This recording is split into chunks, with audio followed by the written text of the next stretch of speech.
नमस्कार साथियों, आप सभी का स्वागत है लर्निंग मूवमेंट में। आज हम कक्षा 10 की गणित का दूसरा अध्याय बहुपद पढ़ने जा रहे हैं। देखिए, बहुपद को पढ़ने से पहले हम कुछ शब्दों परिभाषाओं पर चर्चा करेंगे। देखिए, यहाँ पर मैं एक समीकरण लिखता हूँ, x + 6 = 10। अब आप बताइए कि यहाँ पर चर क्या है और अचर क्या है। आप कहेंगे चर तो है x और अचर है 6 व 10। अब चर किसे कहते हैं, अचर किसे कहते हैं, इस पर चर्चा करते हैं। देखिए चर वे राशियां होती हैं जिसका मान हमें ज्ञात नहीं होता तथा इनका मान पर्सन में दी गई शर्त पर निर्भर करता है। पर्सन में दी गई शर्त पर निर्भर करता है। देखिए यहाँ पर क्या है, यदि किसी संख्या में 6 जोड़ेंगे तो हमें 10 प्राप्त होगा। वो संख्या क्या होगी, x = 4। अगर हम 4 में 6 जोड़ेंगे तो हमें 10 प्राप्त होगा। अब यहाँ पर हम शर्त बदलते हैं। देखिए क्या कि यदि किसी संख्या में 5 जोड़ने पर हमें 12 प्राप्त होता है तो वो संख्या क्या होगी, आप कहेंगे वो संख्या होगी 7। देखिए, हमने शर्त बदली और चर का मान बदल गया। अब इसके बाद है अचर। अचर किसे कहेंगे, देखिए देखो अचर वे राशियां होती है जिसका मान हमें ज्ञात होता है तथा इनका मान पर्सन में दी गई शर्त पर निर्भर नहीं करता। जैसे यहाँ पर x + 6 = 10 है। यहाँ पर हमें x का मान पता नहीं है किंतु हमें 6 का मान पता है कि 6 क्या होता है। तो 6 और 10 क्या है यहाँ पर, अचर, कांस्टेंट। अब इसके बाद पढ़ेंगे हम बीजीय व्यंजक। बीजीय व्यंजक किसे कहते हैं, देखो वे राशियां जिसमें चर व अचर दोनों सम्मिलित हो। जैसे x + 7 = 13। अब यहाँ पर इस राशि में चर व अचर दोनों सम्मिलित हैं तो क्या है, एक बीजीय व्यंजक। बीजीय व्यंजक जैसे 1/x + 1, इसमें चर व अचर दोनों सम्मिलित है तो क्या है, एक ये बीजीय व्यंजक। अब देखिए इसके बाद है बहुपद। बहुपद किसे कहेंगे, देखिए बहुपद किसे कहेंगे, वे बीजीय व्यंजक जिसमें प्रत्येक चर पद की घात एक धनात्मक पूर्णांक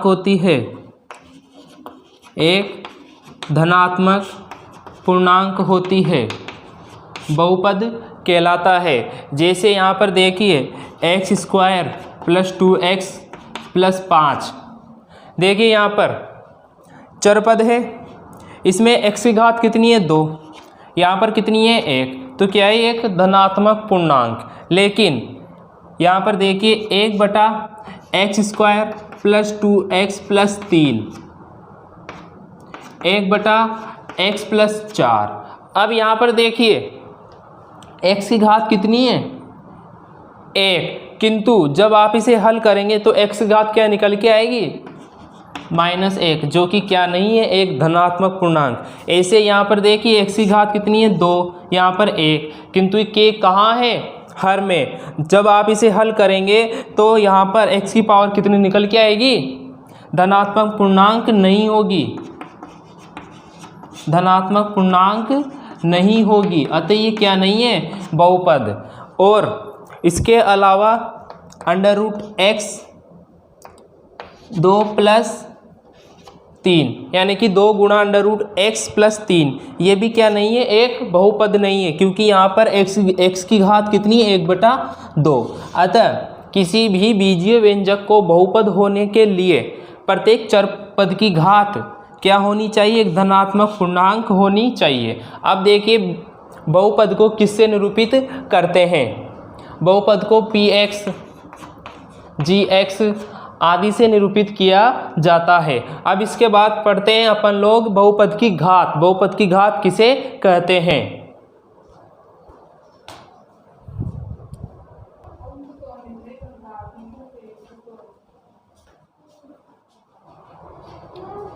देखिए बहुपद की घात, किसी भी बहुपद में अधिकतम घात वाले पद की घात, अधिकतम घात वाले पद की घात क्या कहलाती है? बहुपद की घात। जैसे देखिए x की पावर 25 प्लस x की पावर 40 प्लस 2। अब यहाँ पर देखिए x की पावर 25 है, यहाँ पर x की पावर कितनी है? 40। अब देखिए 25 और 40 में कौन बड़ा है? 40, यानी कि x की पावर 40। तो इस पद की घात क्या कहलाए कि बहुपद की घात। तो यहाँ पर बहुपद की घात कितनी होगी? 40। एक अन्य उदाहरण लेते हैं, यहाँ पर x की घात 5 प्लस x की घात 4 प्लस 3x की घात 2। यहाँ पर बहुपद की घात कितनी होगी? देखिए इसमें सबसे बड़ी घात कौन सी है? इसकी, x की घात 5। तो बहुपद की घात कितनी हो जाएगी? 5। अब हम बहुपद के प्रकार पढ़ेंगे दो आधारों पर। देखिए बहुपद के प्रकार, देखो दो आधारों पर हम बहुपद के प्रकार देखेंगे। देखो पहला आधार है पद के आधार पर, पद के आधार पर, और दूसरा है घात के आधार पर, घात के आधार पर। देखिए पद के आधार पर पहला वर्गीकरण क्या है? एक पदीय बहुपद, एक पदीय बहुपद। दूसरा है द्विपदीय बहुपद। तीसरा है त्रिपदीय बहुपद। अब देखिए घात के आधार पर एक घातीय बहुपद जिसे हम रेखिक बहुपद भी कहते हैं, रेखिक बहुपद। द्विघातीय बहुपद, द्विघातीय बहुपद। और तीसरा है त्रिघातीय बहुपद, त्रिघातीय बहुपद। अब देखिए एक पदीय, देखिए x की घात 2। अब देखिए यहाँ पर बहुपद में कितने पद है? एक, तो क्या है? एक पदीय बहुपद। अब देखिए आगे x की घात 2 प्लस 2। अब इसमें कितने पद हैं? 1, 2, तो क्या है? एक द्विपदीय बहुपद। अब आगे देखिए x की घात 3 प्लस 2x² प्लस 4। अब इसमें कितने पद हैं? 1, 2, 3, तो क्या है? एक त्रिपदीय बहुपद। अब देखिए एक घातीय जिसमें चर पद की घात कितनी हो? 1। जैसे x प्लस 1, इसमें जो चर पद है x, इसकी घात कितनी है? 1, तो क्या है? एक रेखिक बहुपद या एक घातीय बहुपद। अब देखिए द्विघातीय बहुपद, जैसे x² प्लस 2x प्लस 3, इसमें चर पद की अधिकतम घात कितनी है? 2, तो क्या है? एक द्विघातीय बहुपद। अब त्रिघातीय बहुपद में आप अनुमान लगा सकते हैं कि चर पद की अधिकतम घात कितनी होगी? 3।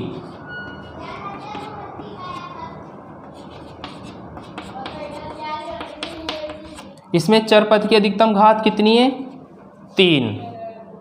अब देखिए हम घात के आधार पर जो वर्गीकरण किया है, एक घातीय, द्विघातीय, त्रिघातीय, इनका व्यापक रूप समझेंगे। देखिए रेखिक बहुपद, द्विघात बहुपद, त्रिघात बहुपद, इनका हम व्यापक रूप देखेंगे। व्यापक रूप देखिए रेखिक बहुपद का व्यापक रूप क्या होता है? देखिए ax प्लस बी।